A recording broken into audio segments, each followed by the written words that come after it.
بغیر داڑھی والے امام کے پیچھے تراویح پڑھنا، رمضان میں بغیر داڑھی والے حفاظ کرام تراویح پڑھاتے ہیں، ان کے پیچھے جماعت کا کیا حکم ہے؟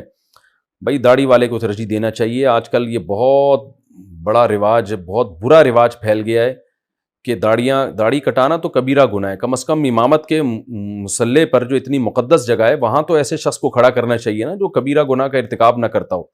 نبی صلی اللہ علیہ وسلم نے فرمایا خالف الیہود والنصارى، یہود اور نصارہ کی مخالفت کرو، اعفوا اللحیٰ، داڑھی بڑھاؤ۔ تو تورات میں آج تک لکھا ہوا ہے کہ موسیٰ علیہ السلام کو اللہ نے کوہ طور پہ بلا کے کہا کہ اپنی قوم کو کہہ دیں کہ داڑھی نہ کٹائیں۔ اس کی وجہ سے یہودی بھی اب تک داڑھی رکھتے ہیں، تو یہودیوں سے عبرت حاصل کر لیں کہ انہوں نے اپنی تورات پر داڑھی کے معاملے میں عمل کیا ہوا ہے۔ آپ دیکھیں یہودیوں کے جتنے مذہبی اسکالرز ہیں وہ بڑی بڑی داڑھیاں ہوتی ہیں ان کی، مسلمانوں کے مذہبی اسکالر اتنی اتنی داڑھیاں۔ تو کیا آپ کی بات میں لوگ اثر ہوگا؟ لوگ کہیں گے خود تو عمل کر نہیں رہے، ہمیں بیٹھ کے سمجھا رہے ہیں۔ تو اور پھر ہمارے یہاں ایک بڑا عذاب یہ آ گیا کہ مذہبی اسکالر جو داڑیاں کاٹ رہے ہیں نا، ایک تو جرم، اوپر سے اس کی توجیہ بھی۔ وہ کہتے کہاں لکھا ہے حدیث میں کہ داڑھی بڑھاؤ؟ یہ تو کلچر تھا۔ بھائی حدیث میں کیوں نہیں ہے؟ بخاری مسلم کی کتنی ساری احادیث ہیں جن میں اعفاء کا حکم ہے، بڑھانے کا حکم ہے۔ کوئی ایک صحابی دکھا دیں جو داڑھی چھوٹی کرتے ہوں، کوئی ایک پیغمبر بتا دیں جن کی داڑھی چھوٹی ہو، بڑے آرام سے اس کو کہتے ہیں وہ تو کلچر کا حصہ تھا۔ واہ بھائی واہ، آپ سے ایک کام ہو نہیں رہا، آپ ایک سوسائٹی سے متاثر ہو گئے، آپ ماڈرن بننے کی کوشش کر رہے ہیں، آپ ذرا لبرلزم کی طرف جا رہے ہیں، تو اپنے گناہ کو آپ نے کیسے بہترین طریقے سے آپ نے اس پہ پردہ ڈالا ہے، اور اس کو کیسے اچھی آپ نے ایک جناب وہ ایک لیبل لگا دیا کہ جی نبی صلی اللہ علیہ وسلم نے تو کلچر کی وجہ سے حکم دیا ہے۔ تو کلچر کی وجہ سے پیغمبر کسی بات کے آرڈر کلچر کی وجہ سے دینے کے لیے نہیں آتے۔ پیغمبروں کے جو احکامات ہوتے ہیں وہ خدائی وحی ہوتی ہے، اس کی وجہ سے آپ صلی اللہ علیہ وسلم احکام دے رہے ہوتے ہیں۔ تو آپ سے اگر ایک کام نہیں ہوتا آپ توبہ کریں، اب لوگوں کو بتائیں کہ بھئی میں گناہگار ہوں، میں مانتا ہوں داڑھی بڑھانا لازم ہے۔ ڈاکٹر محمود غازی رحمۃ اللہ علیہ اسلام آباد یونیورسٹی کے پروفیسر تھے، اور اللہ ان کو کی مغفرت فرمائے، بڑے زبردست عالم تھے، بہت اللہ نے علم دیا، تقویٰ دیا، لیکن ایک بات تھی وہ داڑھی چھوٹی تھی ان کی، لیکن وہ کہتے تھے برملا کہ بھائی میرا یہ جرم ہے، میں مانتا ہوں۔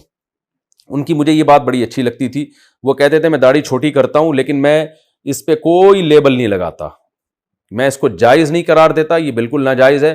میں دعا کرتا ہوں اور آپ لوگ بھی دعا کریں اللہ مجھے پوری داڑھی کی توفیق دے دے۔ تو مجھے ان کا یہ عمل بڑا اچھا لگتا تھا کہ چلو ایک غلطی ہے، ان سے کوئی وجہ ہوگی، مصلحت ہوگی، نہیں رکھ پائے، مجھے نہیں پتا وہ مصلحت کیا تھی، لیکن کم از کم ایسا تو نہیں ہے نا کہ اپنی ایک عمل کی وجہ سے شریعت ہی کو چینج کر دیا ہو۔ تو آج بہت سے اسلامی اسکالرز ہیں، ان سے داڑھی نہیں رکھی جاتی پوری، تو سیدھے سیدھے کہتے ہیں بھائی اللہ کا حکم ہے ہم نہیں کر پا رہے، ہم نے کب دعویٰ کیا کہ ہم 100% سچے پکے مسلمان ہیں، ہم کمزور مسلمان ہیں، تو یہ کہہ دیں وہ، لیکن یہ کہ چینج ہی کرنا شروع کر دیا کہ جی کہاں ہے اسلام میں داڑھی۔ بعض لوگ یہ کہتے ہیں کہ کیا پورا اسلام داڑھی میں ہی ہے، کیا تمہیں داڑھی کے علاوہ کچھ نظر نہیں آتا؟ تو ہم نہیں کہتے پورا اسلام داڑھی میں ہے، لیکن پورے اسلام میں داڑھی بھی ہے بہرحال۔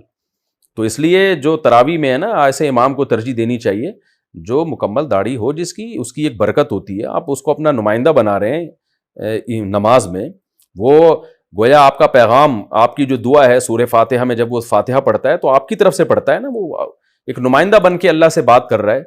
تو اس لیے بغیر داڑھی والوں کے پیچھے جو تراویح پڑھنے کا رواج ہے یہ قابل اصلاح ہے، اس کو کوشش کریں ختم کرنے کی۔ داڑھی والوں کو، جو امام داڑھی رکھتا ہو اس کو پروموٹ کریں، اور پھر داڑھی بھی کافی نہیں ہے، بعض ائمہ ایسے ہوتے ہیں جو رمضانی امام ہوتے ہیں، وہ پورے سال بدماشیوں میں لگے ہوتے ہیں، ساری اوٹ پٹانگ حرکتیں وہ کر رہے ہوتے ہیں، چوریاں وہ کر رہے ہوتے ہیں، لڑکیوں کو وہ چھیڑ رہے ہوتے ہیں، فلمیں ڈرامے وہ دیکھ رہے ہوتے ہیں، رمضان میں مصلی پہ مسجد میں آ کے وہ امام بنے ہوئے ہوتے ہیں، لوگ سمجھ رہے، لوگ ان سے دم کرا رہے ہوتے ہیں۔